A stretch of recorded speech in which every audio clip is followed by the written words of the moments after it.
Peace be with you, oh my dear one. Peace be with you, precious child. Peace be with you, oh My name is Commissioner Frank Avila, and today the name of our show is Misericordia, making a difference every day. And as our guest, I have Sister Rosemary Connelly, Religious Sister of Mercy, and she's the Executive Director of Misericordia, Heart of Mercy Center. Sister Rosemary is a member of the religious group Sister of Mercy. A native Chicagoan, Sister Rosemary attended parochial school and taught in several archdiocesan schools while continuing her study. In 1959, she was awarded a Bachelor of Science degree in Social Science. In 1963, she was awarded a Master of Art degree in Sociology by St. Louis University, and in 1966, received a master's degree in social work from Loyola University of Chicago. She was appointed a minister of Misericordia Home in 1969. Glad to have you on our show, Sister Rosemary. Thank you, Frank. It's a privilege to be here. Oh, yes. You know, I heard so much about Misericordia. And even in today's Sun Times, there was a big article about Misericordia. It was a wonderful article, and we're grateful for it. Oh yes. Now, Sister Rosemary, what is the philosophy of Misericordia, and why is everyone talking about Misericordia? Well, I'm glad to hear everyone's talking about us, Frank. That's good news. I think the philosophy is that we really do believe that the 550 children and adults who call Misericordia home not only have a right to life, but to one worth living. And that's what we're all about. You know, we believe that they deserve the best, and so many people have gotten on board and really are involved with Misericordia. We couldn't provide the quality of life that we do provide except hundreds and hundreds and hundreds of people of Chicago and the suburbs and even around the country really do believe in us and help make it happen. You know, when one goes and wants to visit Misericordia, and let's say they call up Sister Rosemary and say, right, Sister Rosemary, I want to come by and see what is Misericordia.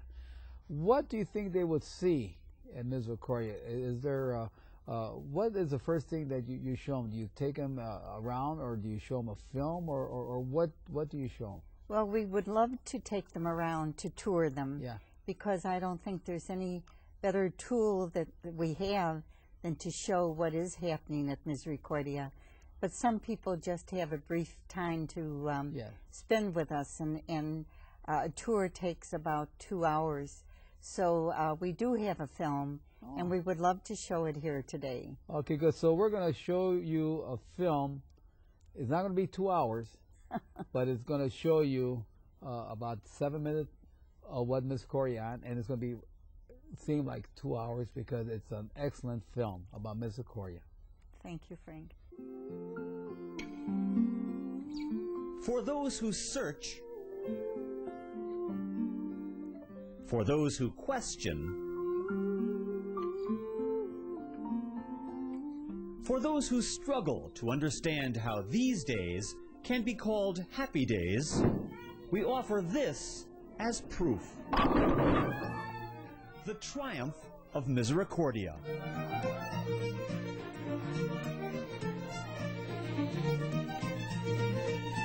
A woman came in one time. When she walked around, all her reaction was, oh, the poor dears, the poor dears. I was eager to get her out of here because she didn't understand. These are very special people, and they're God's most vulnerable people, but they are some of the happiest people I know because they love life, they love the gift of life, and they want to live it fully, and they do. Working, playing, learning, sharing. This is home. And this is family. And this is a place where when I no longer exist, I will, my spirit will know that my daughter is still loved on a daily basis. Just as she has been since 1987, when Jenny Turry, just 10 years old at the time, was accepted into Misericordia. Like so many other thankful parents, the Turrys have since turned their gratitude into involvement, helping others as part of the staff. We have come together at Misericordia to thank God for a good week. It is probably the most rewarding time in my life. We are a family of staff who will do just about anything we can for each other and for the benefit of the residents. It is a view that one gets of staff is just how loving and caring they are to a population whose gains daily are minuscule. And when a child can pick up a spoon and you can see that a staff member is elated with that small little tiny step, it is just remarkable to me how beautiful they are as human beings. And you told me earlier that you like museums. Human beings giving dignity to other human beings. It's nice being a part of someone's life and, you know, making someone's life better. You know, I never really thought about how happy it made me to get a hug or a smile or like make someone laugh. Small things, you know, and every day I have that. It's not a big glamorous job, but to see them enjoying what they do to help support the residents touches me. It's the most wonderful place in the whole world. Thanks to the tireless people Okay, can you do that? who provide the physical motivation to keep trying, the creative encouragement to keep improving, the artistic inspiration to keep looking for happiness, fulfillment, and beauty. So we always keep individuals focused on their talents and not their limitations. Limitations that are, in some cases, profound. Just by them participating, by holding an instrument, or a smile I get when a song is sung, makes all the difference. Can you buy these tomatoes for $1? And they have a lot going on in their lives. You know, these guys rely on wheelchairs to ambulate. A lot of them rely on devices to even speak for them. And yet, for some reason, I mean, in that way of looking at things, you know, life is really worth living. Especially if that life is filled with people who always seem to carry with them a sense of adventure and a flair for the dramatic. And he pulled out his sword and held it up, and people said, "Look, it's a miracle!" We're all moving, I think, to, a greater, communion with the divine. But we're all doing it different ways. And for whatever reason, these are the conditions that they have to work on for their path. And it's just a different way of living. Here they have turned positive thinking What makes color? TJ. Sunlight. into an art form. I am the artist of the month. It's a matter of pride and a yearning for recognition. Not that a resident would ever think of cleverly trying to reposition a work of art simply to gain the approval of others. Well, maybe just once. Okay, maybe more than once. People live for the art, and that's fantastic. That's a teacher's dream. But what is art? What is beauty? What is the meaning or the purpose of a life filled with adversity and hardship and need? Questions all of us ask. And I understand it, because there are days when I'm saying why, but I have to move beyond that. I don't think you can ever really be a happy, contented, peaceful person unless you learn to live with mystery. And there are some happenings in this life where there are no answers, but there are answering people. answering with generous contributions of talent, time, and money. Gifts from the heart to the heart, of mercy and comfort and inspiration and challenge. At Misericordia, there is work to be done, expectations to meet, responsibilities to fulfill. Hey Matt, you gonna take out the garbage? It's been 8 years I've been working at Dominic. I'm inspired by what they can do. The human spirit lifted by opportunity and confidence. A sight not lost on those volunteers who also happen to be parents of Misericordia residents. I think it's opened up worlds to our son that he never had before, especially the world of friendships. The most wonderful place in the world. I'm so happy that my son has gotten in and has a good home and everyone loves him and he loves it. Next number is B8. 8. Bingo! Besides giving quality life to our children and adults, we give peace of mind to families because they know that their child is respected and loved and challenged at Misericordia, and it's a great gift that we give to parents. A precious gift in short supply. What's sad is that it's not available to everyone who needs it. There are hundreds of people on our waiting list, people that want Misericordia for the most vulnerable member, and we can't respond because we have no room. It is the cold reality that charitable organizations the world over must now acknowledge, that in this age of dwindling resources, in this time of economic concern, there are limits to what people can do. That is, unless you're talking about the people of Misericordia. One of my friends here once said, who's healing whom here? A remarkable gift to all the gift givers who have made this possible. Oh my, I thank God every day. I have an overwhelming sense of gratitude to God that He's touched the hearts of so many wonderful people who really do believe in us enough to get involved. It's a tremendous gift. They could go any place, but they come to Misericordia. They like what they feel. They like what they see. They know they're playing a part. They know they're making a difference. And the world is a more compassionate and loving place because it has a place like Misericordia.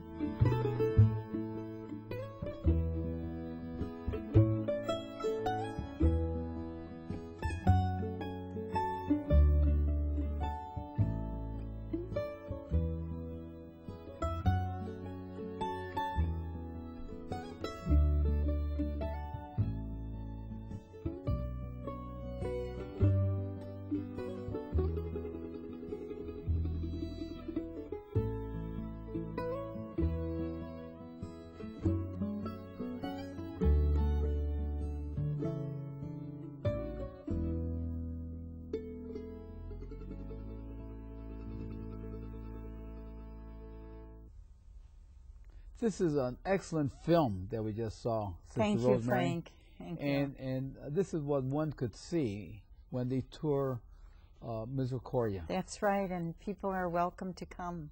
Yes, and so they could just call you or the office and come and take a tour and see the type of resources, the type of services that you are providing. That's right. Because, there's very few facilities, very few social services that are providing this type of service.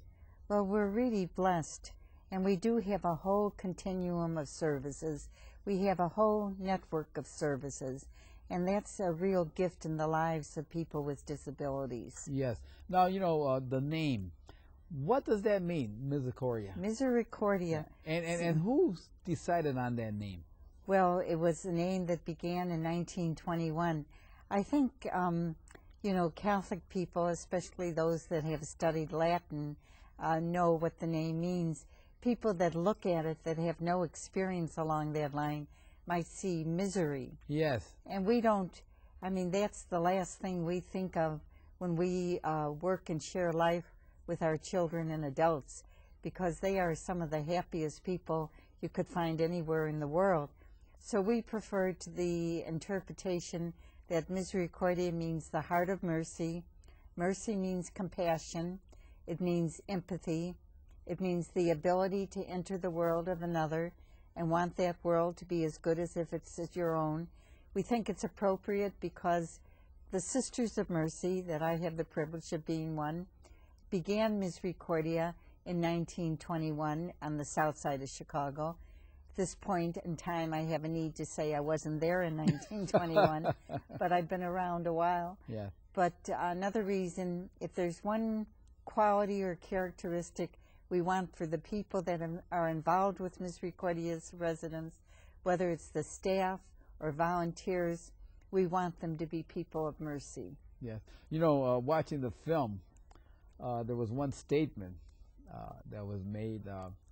It says, who's giving the service to whom? Well, I think that is... it goes back and forth. That's right. Yes. You know, I say to our staff, I say to anyone I have the opportunity of talking to, that if you think you're the greatest giver in the world, you really won't last at Misericordia. You have to be able to receive. And yes. The residents, once the environment is open to their gifts, they are the greatest gift givers you would find anywhere in the world. Yes. And you know, how many staff do you have, and what are their backgrounds? Oh, well, we have close to 1,000 staff now, and their background is the whole range of people in human services. We have doctors, we have nurses, we have teachers, we have direct care workers, we have therapists, we have people working in the development office, we have housekeepers, we have maintenance people, but together we're a team, and no one's more important than the other. So I think that's one of the feelings that you get when you come to Misericordia, is we are really a team of people, yes, committed and dedicated, and want the best for our children and adults. And the team is everyone.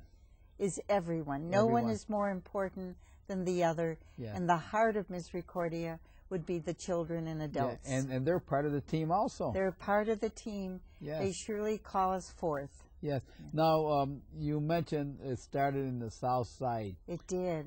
Is that location still presently being used? Just 2 years ago, we moved the children and adults that lived in our skilled nursing home on the south side of Chicago.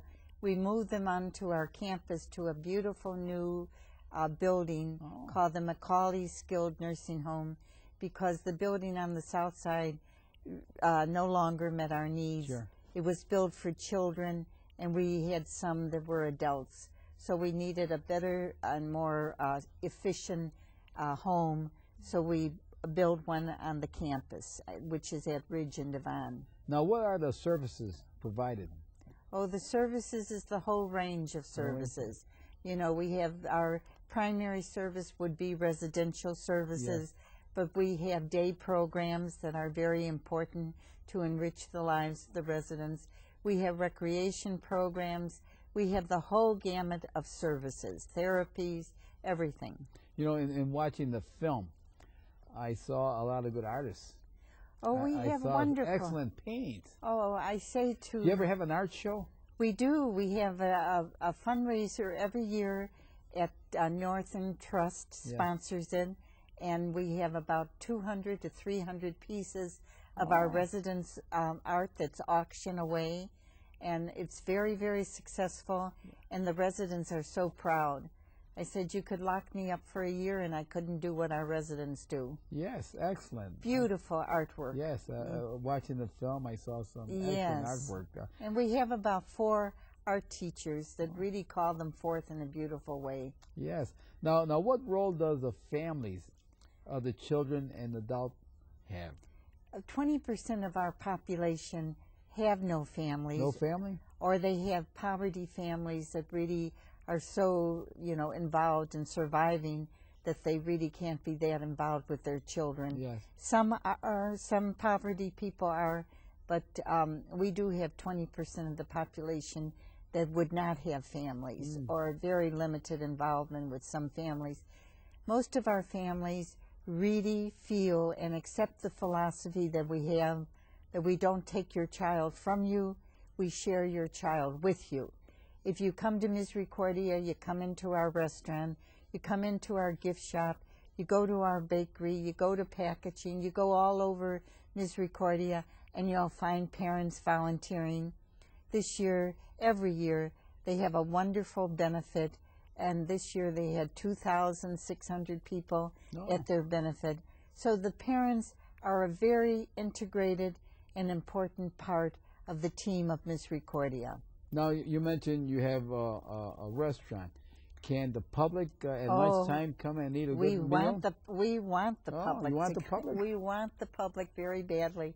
It's opened from Tuesday to Friday, for lunch, and then Sunday has a wonderful brunch or breakfast, and we have parking on the north side of Chicago. Yes. And that's a very great blessing to be able to say, come and we have parking. Parking, right, parking is hard to find nowadays. It really is hard to find. But the restaurant provides job opportunities. Our residents are waiters and waitresses. They set up the shop, the restaurant. They're dishwashers. We now have a new fella that's a singing waiter. A singing waiter? A singing waiter. We're thinking of raising our prices because we got a singing waiter. But it's a wonderful experience, and we love the public to come. You know, my lovely wife belongs with the Red Hats. And they make me smile every time I see them. And the Red Hats, they go and have lunch They do, and it's a joy to welcome them. Yes. Very many groups come, but we still need more. Oh, yeah. So remember out there, the people that live here in the Chicagoland area, any place here in Cook County or anywhere, that if they want to have a good lunch, or a brunch. Or a brunch, Tuesday to Friday or Sunday, a brunch. Yeah. You go to Misericordia and have a good lunch a brunch. Thank you, Frank. And you even have a singing waiter. I think there's very few restaurants that have a singing waiter. Well, we have one, and he loves to sing. Now, what is your relationship to government? Well, we depend on the government, especially for operating costs, but not totally. We have a deficit. The difference between what the state and the government pays us and what it costs us to operate, each year we have to raise $14 million for operating costs. We also have to raise money if we want to expand. You saw and heard that we have a long waiting list of people that need a Misericordia, want a Misericordia, and we have no room. So everything we do for capital development has to be done through private fundraising. And the people are so generous, and they do respond to the need. You know, if you haven't had a child with disabilities, you're grateful, and but you probably know someone that has, and you know what the lack of services out there. They're not available, and it's an indictment of our society. Sure, I think social service is lowest on the budget. Well, that shows what we appreciate and what we value, right. And it's not human services. No, it's not human service, and we should realize that social service does provide a service, does provide back economic to the Chicago or Cook County or throughout the nation. What you're doing. Well, you think of the billions of dollars that leave this country every day. Yes. And you know, there are so many wounded people, not only people with mental disabilities, but people that are mentally ill, people that are poor and in poverty, people that are homeless. Until we really get our own act together, you wonder where our values are. Yes.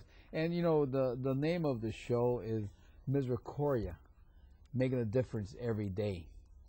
And what difference are you making every day? Oh, we feel every single day we have the privilege of making a difference. Yes. Our children and adults, you know, are not important for what they may become tomorrow. We want them to be as independent as they possibly can, but they're important for just who they are today. And we want every day to be worth living. So that's our goal, is to make it worthwhile for them to get up in the morning, to go to programs, to share life with people that love being with them. So every single day we have the privilege of making a difference. Yes, that's excellent. Now, what are some of your concerns for the future? My concerns for the future is that we're not looking at the reality that we really need a whole continuum of services. Yes. There's a whole trend out there today that everyone belongs in isolated houses in neighborhoods. Now we have 6 of those houses in neighborhoods, and the residents that live in those houses love them because they have the campus to complement their lives. And they're not isolated. And they're not isolated. They're not left alone. No. They have a program. And they have a reason to get up in the morning. Yes. But the problem is the government is putting all their emphasis on these houses. Now, what's going to happen when the people living in those houses have more medical and nursing needs that they can't be cared for in those houses? And they're not providing for a network of services. What will happen is those people will be, I'll use the word dumped, in nursing homes that have no idea how to care for them. And it will be a terrible injustice to the people. The people will be victimized once again. Traditionally, our society hasn't been great about caring for people with mental disabilities. Yeah, and there's a saying out there, out of sight, out of mind. Well, they've been given bread, but not as a source of life. Not a source of life there.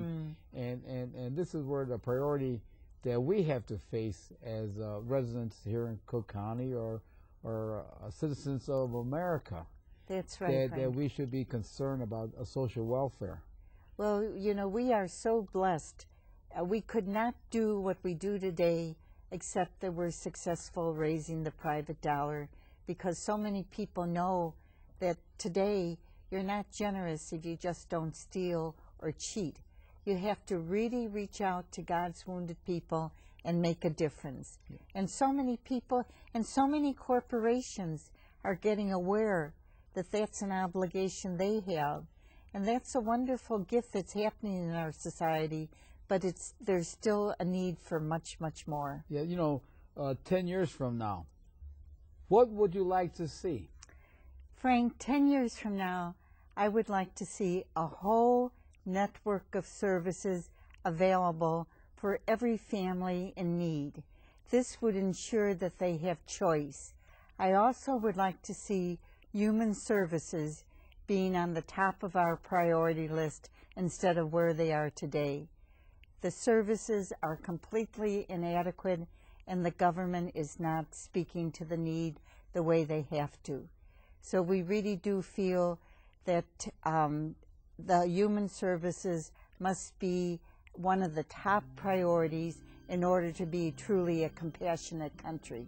I agree with you. The way we set policies, social service is at bottom of the rung.